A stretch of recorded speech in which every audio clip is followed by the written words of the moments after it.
info mengenai cara cepat mengatasi stroke dengan menggunakan jarum. Informasi yang beredar di media sosial dan internet tersebut menjelaskan tahap-tahap yang harus dilakukan ketika melihat seseorang terkena serangan stroke. Diawali dengan mensterilkan jarum dengan alkohol, kemudian menusukkan jarum tersebut ke ujung jari pasien. Namun metode ini sampai sekarang belum mendapatkan pengakuan dari medis karena belum ada pembuktian secara langsung, sehingga ditakutkan dapat menimbulkan masalah lain. Lalu, bagaimanakah penanganan yang sebaiknya dilakukan ketika melihat seseorang terkena serangan stroke?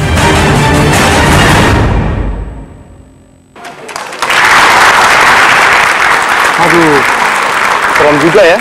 Ternyata kalau ditusuk itu, ya sebenarnya betul atau tidak? Saya yakin siapapun yang di rumah tentunya sangat dekat dengan media sosial.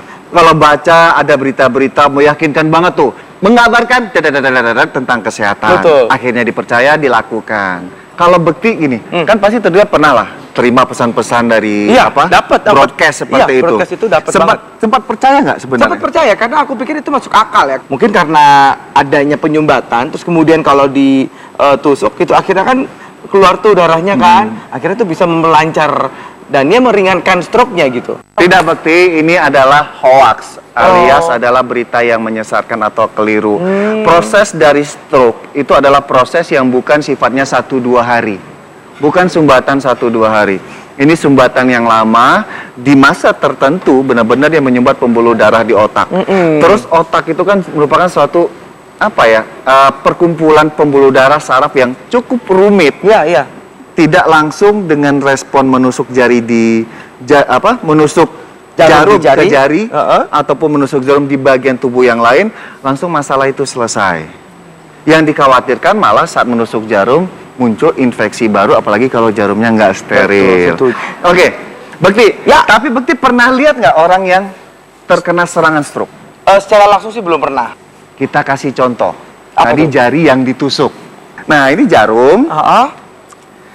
Ini kapas. Ini alkohol. Pura-puranya nih.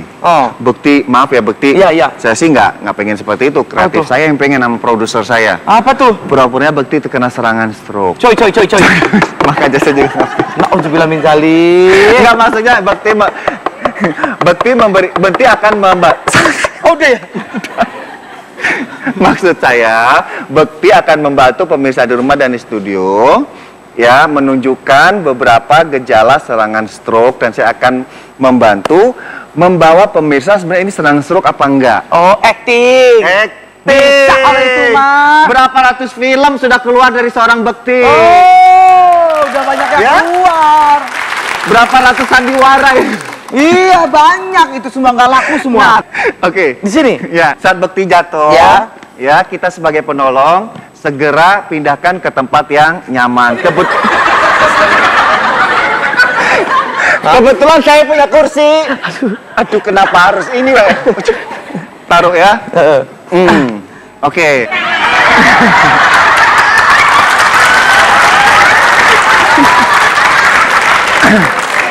Biasanya ada beberapa masyarakat kita yang mencari sesuatu yang sesuai dengan informasi yang keliru tadi. Langsung istilah Bekti tadi, buk gitu ya. Pura-pura, jadi biar kamu nggak ngeliat apa yang saya lakukan. Dengan ambil jarum. Wah, lengkap nih. Ini kan seolah-olah diambil itu, ini cara yang salah. Ya, main tusuk aja, tapi belum melihat respon apa yang terjadi pada si penderita. Ini ditaruh dulu. Ya, taruh dulu. Jangan langsung melakukan sesuai dengan berita yang Anda dapatkan, tapi perhatikan mimik atau apa yang terjadi pada pasien. Ayo kita ulangi sekali lagi, gimana respon kamu? Ya. Yang pertama, kita pakai metode yang namanya FAST. F-A-S-T. F ini adalah FAST. FAST berarti perhatikan wajahnya. Kita usahakan untuk tetap berkomunikasi dengan pasien. Pak, senyum Pak, apa kabar Pak? Terjadi perubahan dari bentuk wajah, yaitu di mana si wajah ini agak miring ya. Apa bahasa Indonesia? Menyong. Menyong ya, gitu. Kelihatan menyong sebelumnya atau sesudahnya. Yang kedua adalah arms. Arm itu adalah kekuatan tangan. Pegang tangan tersebut, minta si penderita, Bapak tolong tahan tangannya ya. kita lepas. Jika kedua tangan atau salah satu dari anggota tangan ini jatuh, ini ada kemungkinan memang serangan stroke. Terjadi kelemahan pada anggota tubuh. S itu adalah speech. Baru kita ajak bicara. Bapak, nggak usah pertanyaan yang sulit. Bapak namanya siapa?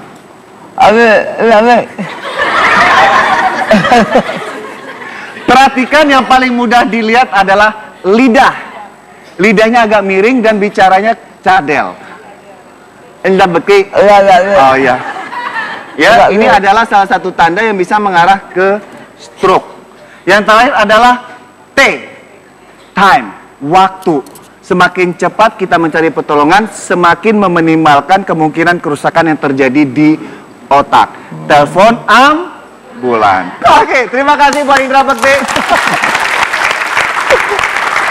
Nggak sia-sia Ryan mendapat piala Adipura.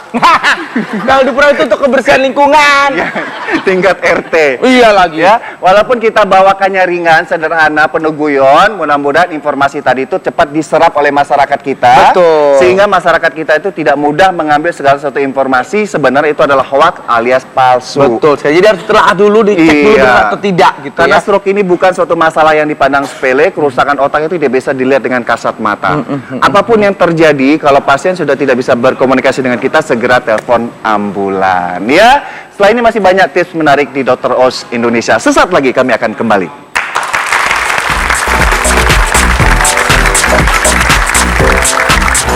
Semakin banyak busa dari sabun mandi, semakin bersih mandinya. Mitos atau fakta?